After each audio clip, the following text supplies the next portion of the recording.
would start by saying that it's not something that is going to surprise you. We basically feel that this is a very, very bad deal. It's a very bad deal because it not only does not answer the target or the object of what it was supposed to do. As Prime Minister Netanyahu explained, there are two options open now for the Iranians legally to acquire, one legal, one non-legal, to acquire a nuclear capability. There's becoming a threshold nuclear power, but it's not also answering the big picture. And there will be those that come and say, yeah, it's about nuclear. It's not about terrorism, and it's not about hegemony in the Middle East, and it's not about insurgency. It's true. This was supposed to be a nuclear. And we'll discuss why it's not covering and why it looks like more like a Swiss cheese than a real arms control agreement. But we should always remember the big picture, and especially for us, coming from the region, experiencing for the last almost 70 years what this region is all about. We have a different perspective, and you can understand why it's different from people here in this green and lovely, peaceful part of the United States. And when we look at the Middle East and in our immediate Middle East and also the bigger Middle East, we're very concerned about this deal, and especially the consequences of what this deal is going to have in the Middle East. And this shouldn't be shied away. People saying, yeah, try to concentrate on the nuclear. If it solves the nuclear issue, then we're good, we're happy, because at least we have 10 or 15 years now of peace and quiet. So I'll try to tell you that it's not the case. It's not the case for a few reasons. If we look at the big picture, Iran is going to get a prize for its very, very bad behavior. And the prize is not the lifting the sanction. The prize is legitimacy. And this agreement is going to legitimize Iran. It's already happening. We don't have to wait 10 years, 15 years for that to happen. We don't even have to wait for the agreement to be implemented to see that. Iran is already, the minute this agreement was not signed but agreed between the powers and Iran received a lot of legitimacy. And you will see it when Rouhani and Zarif probably will be here next month in New York, and you will see how they will be treated. You will see what I'm talking about, legitimacy. And legitimacy to a rogue country that has not changed anything in its behavior. Not domestically, how they treat their own people, how they treat minorities in Iran, how they treat dissidents. The fact that under the smiling Rouhani, who is seen as a very moderate and very soft speaker, the number of executions have been rising and not dropping.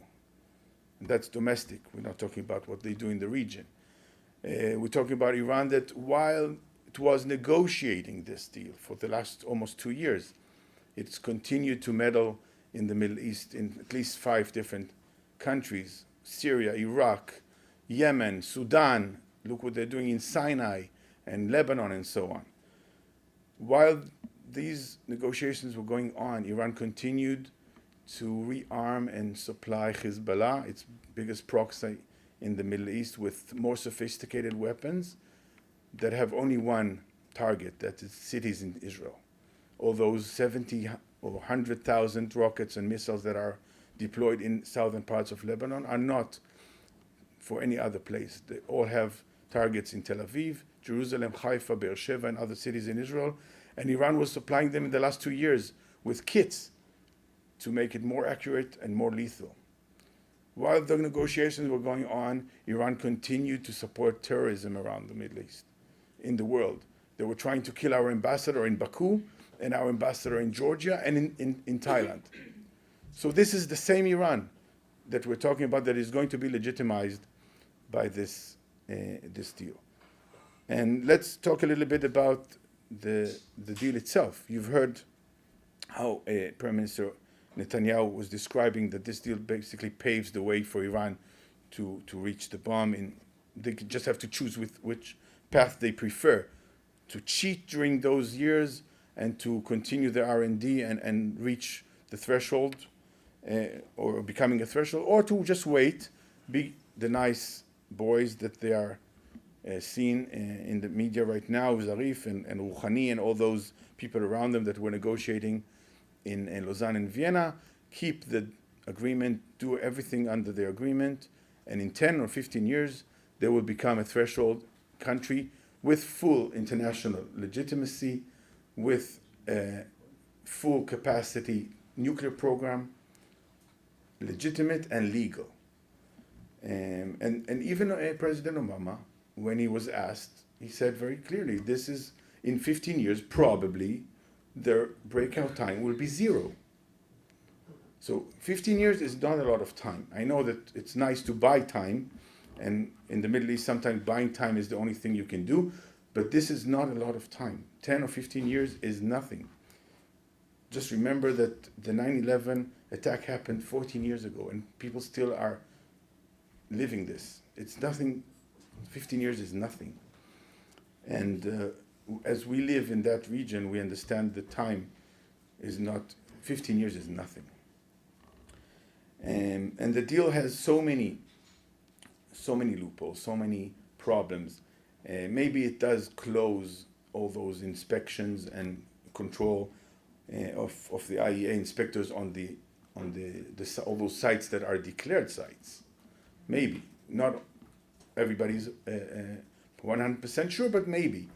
That can be argued. I'm not an expert on nuclear inspection, but some are arguing that. Some are saying it's the best arms control deal ever reached. Maybe. But what about all those sites that are not declared? All those sites that Iran, for 2 decades, were producing all their nuclear materials. And the best intelligence services in the world, including ours, were not able to find them out. The only reason that we know about them is because dissidents from Iran were coming out and telling us that they have these sites. And later on, the inspection started on those sites. So the Iranians are masters in deceiving the world and lying. They've done it for the last 20 years. We're quite certain they will continue to do it. So this deal, when it deals with the non-declared sites, if we will have any kind of evidence to prove that, we'll have to, of course, first and foremost, come to the Iranians, disclose our evidence, whether it's in Israeli intelligence, American intelligence, or any other intelligence, which is very difficult, by the way, to come and expose your sources and expose your intelligence. But let's say we do that, and then we give them 24 days to do everything they can in their capacity, and they have the capacity. Just today it was published that they already started to do that, they did it in the past, to hide all evidence of their activities. 24 days is a lot of time. And when President Obama was promising us we will have inspections anywhere, anytime, it didn't happen. So this is a very bad deal also in the nuclear realm. And nobody would argue about that. 24 days is not a good deal. The deal should have been discussing what is called the PMD, the possible military dimensions of the Iranian nuclear program. Through the years, all the intelligence services of the world has collected a lot of information about the illicit Iranian operations on research, development, and their attempts to master the nuclear technologies, not only the nuclear enriched materials themselves, but also the deployment of or change of warheads, of their rockets from conventional warheads to nuclear rockets, nuclear warheads, all the development of special explosives, the metallurgical, everything that has to be connected also to the nuclear manufacturing of nuclear bombs. And this is a huge report that was published by the IEA based on international intelligence reports, American, Israeli, European, and this report is called PMD, and according to everybody's understanding, this should have been part of the deal, meaning the Iranians should have come out and say, okay, this is what we have done. We are now, and the first paragraph of the deal says we are not to achieve or not to acquire nuclear bombs. This is what we have done. We expose everything. We open it for you, or we have good explanations what we have done. On what trying to explain all this is basically is impossible to give it any civilian reasoning. I mean, when you try to create a dome and have a special explosive in that dome and to deploy it into a warhead, there's no civilian explanation for that. But let's say they would come up with something. They're not even there. We just know today, and Secretary Kerry admitted, there is a separate agreement between Iran and the IEA. He's not willing to expose this agreement. We will not know. The public will not know. Maybe there will be few people in the administration, maybe few people in Congress that will see that deal, but we will never see the public will never know what's on that agreement. And this agreement is talking about how the IEA is going to close the PMD chapters without Iran coming out and giving any kind of explanations or good explanations to what they have done. Just to give you an example, when Libya decided to give up its nuclear program, and they have not reached the Iranian capacities, they were further behind, they came out and they exposed everything. They called the inspectors in, they gave him all the materials, they gave him all the drawings, everything. They've let the experts and the technicians and the scientists talk to the inspectors and expose everything. Everything was dismantled, taken out of Libya. That's the way to do it. Why isn't the international community demanding that Iran will do the same?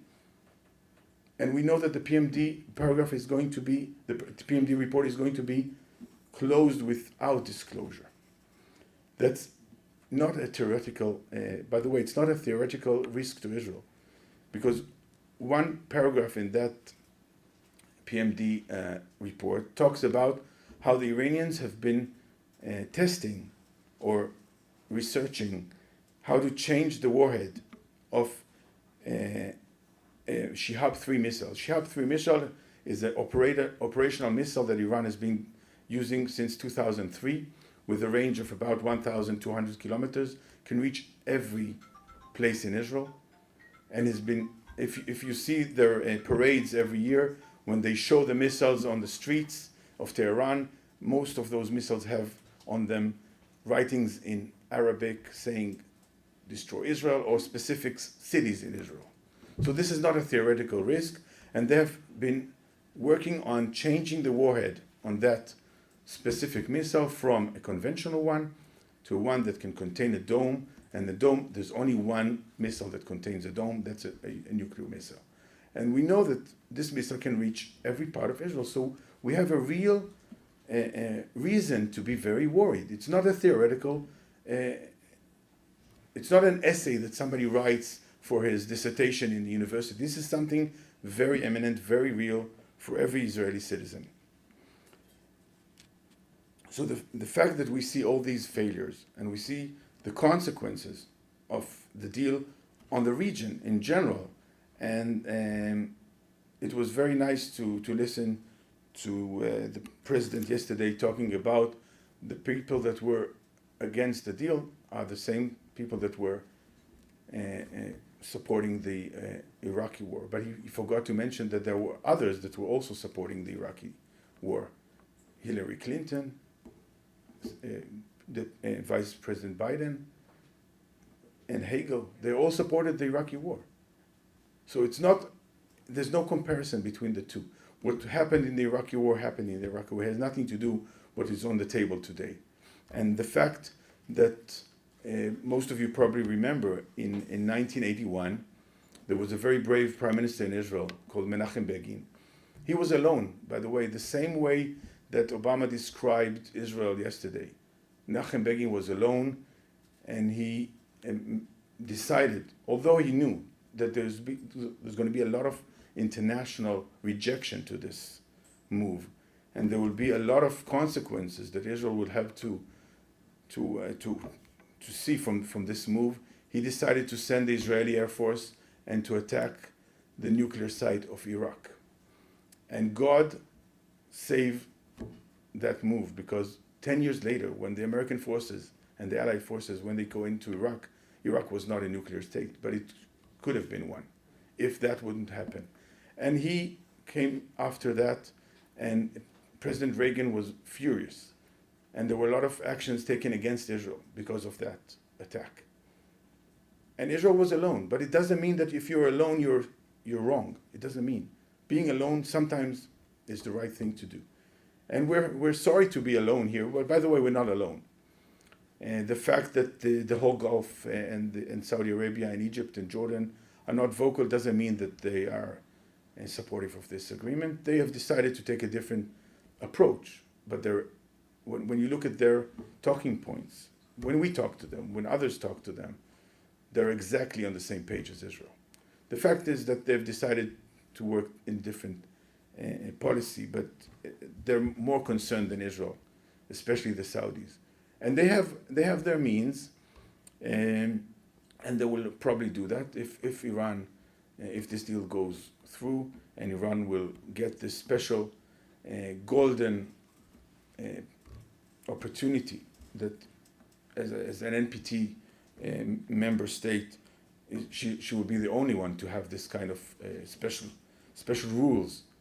No other NPT, non-nuclear NPT state has. Saudis will demand to have the same. They will not sit and say, okay, Iran will have a special position under the NPT and we will not, or Turkey will not sit idle. They will work their way to become a threshold country. And Saudis, they have it probably ready. They have a few bombs on the shelf in Pakistan waiting for them just to be shipped into Saudi Arabia.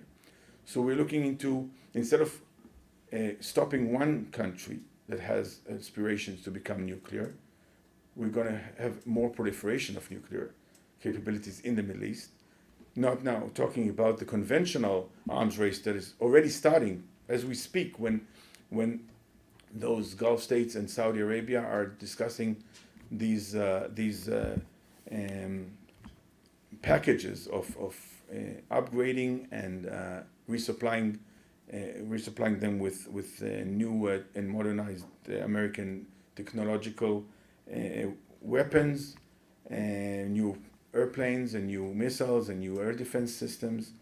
So this is already happening even before the deal has been implemented. And this arms race is going to create even a bigger arms race, because Iran now, with the money that it will be receiving through this lifting of sanctions, part of it is going for terrorism, of course. Other parts will go to secure that the IRGC, the Iranian Revolutionary Guards, that are the ones that really lose from this deal, because right now they're a monopoly. They control most of the economy of Iran, and once Iranian economy is going to be open to the West, they will be the first ones to lose. So the Iranian regime will have to also funnel a lot of money to keep them quiet. And we know what they do with the money. They do insurgency operations in Yemen. They do support the operations in Syria, trying to secure Assad. So this money is also going to be funneled into the Iranian military. And the Iranians now, in 5 years, will be able to buy whatever they want from the shelf, from Russia, from China. Anything goes. And that purchases of arms will immediately move or motivate other countries in the Gulf or Saudi Arabia to purchase more, and we're just seeing more and more instability, and this deal has nothing to do with peace and stability. So for all aspects, military, stability, and the nuclear, this is one of the worst deals that we can imagine that will be achieved. I'll stop here maybe, and we open it here for your questions and remarks. Yes. I can tell you that we don't believe that the question was whether this is really the only alternative, because as President Obama is putting it, there's either accepting this deal or war. We really don't believe that there are only two alternatives on the table. It's not this deal or war. There was no war in the last 20 years, and Iran was heading into a more advanced program. We don't believe that Iranians want war. They've been very careful and very, very diligent in how they acted. We know that in 2003, and by the way, President Rouhani at that time was the head of their atomic committee. He wrote in his memoir that in 2003, the Iranians understood that if they continue and go beyond this threshold, they will probably be attacked. So they knew to stop. And same thing happened in 2008 and 2009, when there were more and more rumors about a possible attack on Iran. It drove the international community to put more sanctions on Iran. So you don't need to open war, you just need to be very strong. You need to have a credible option of attack. You don't necessarily need to open war. So what we think that it's not just either this deal or war. There's no war on the other hand of this deal. If this deal is not there, there should be a better deal, and the better deal is achievable. This deal can be corrected. I don't remember this deal coming down with Moses from the mountain. This was not written by God. This deal was written by people, and people can change it to a better deal. Well, the question is, what's going to happen if the deal is being rejected by the US, and since it was already adopted by the Security Council? So we believe that the fact that it was adopted by the Security Council is not very significant. It's significant maybe for you as American citizens. Well, significant that. No, I will say. Russia will. Yeah, but we think that it would be, it's a significant, especially significant for American citizens, since they should have asked their government to wait until the Congress at least reviews. They didn't even wait an hour. They immediately approached the Security Council. But that happened already. That's gone. The fact that it was adopted by the Security Council is not really significant because it was adopted by the P5 and plus one before. So, but anyway, that's more of a symbolic issue. Right now. May I just Yeah. I don't think it's symbolic because it means China and Russia will remove their sanction regime. I'll talk, yeah, but the sanctions, by the way, the fact that it was adopted right now, this 2 weeks ago by the Security Council doesn't mean sanctions relief.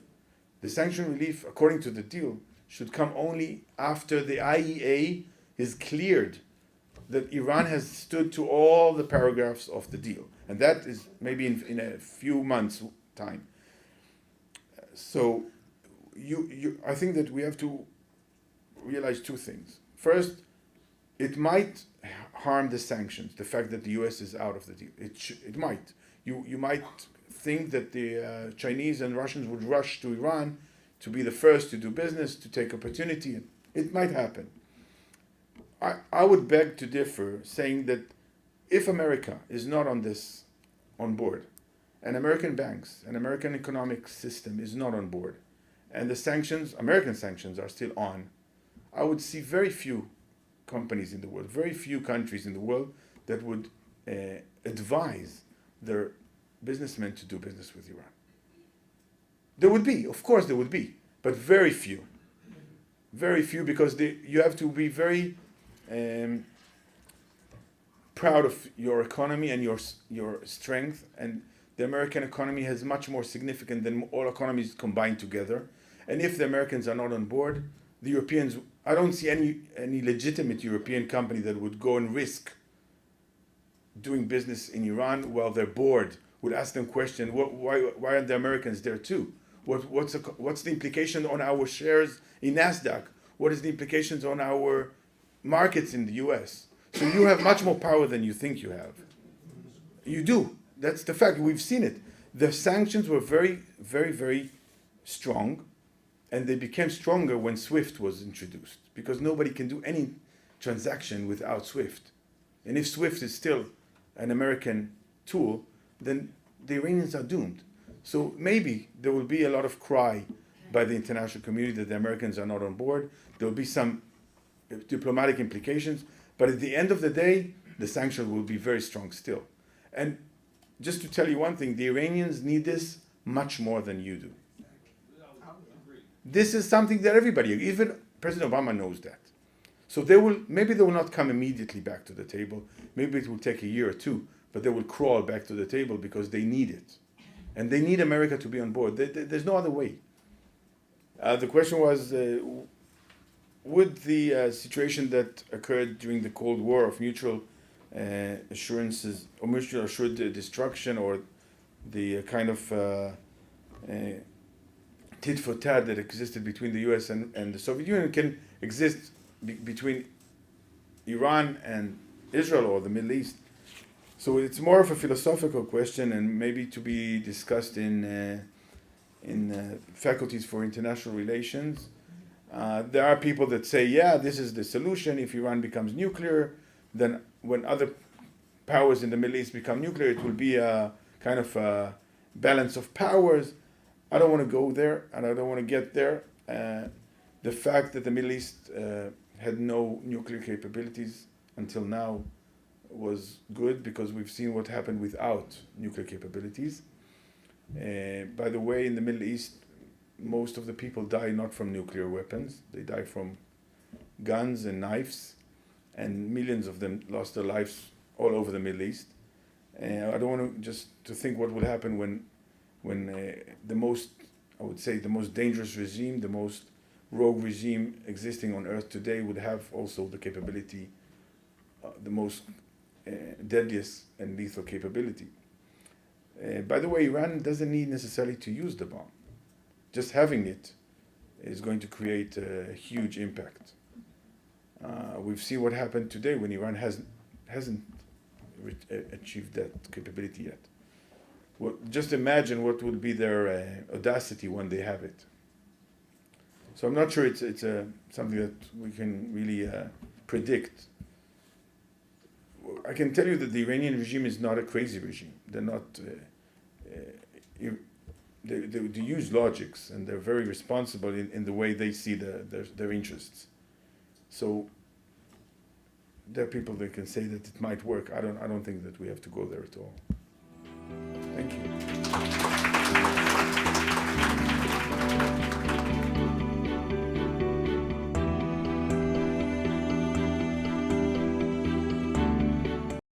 We would be pleased to send a complimentary DVD of this program to anyone who wishes to support JBS, the Jewish Broadcasting Service, with a tax-deductible gift of $36, double chai or more, to the nonprofit organization Jewish Education in Media.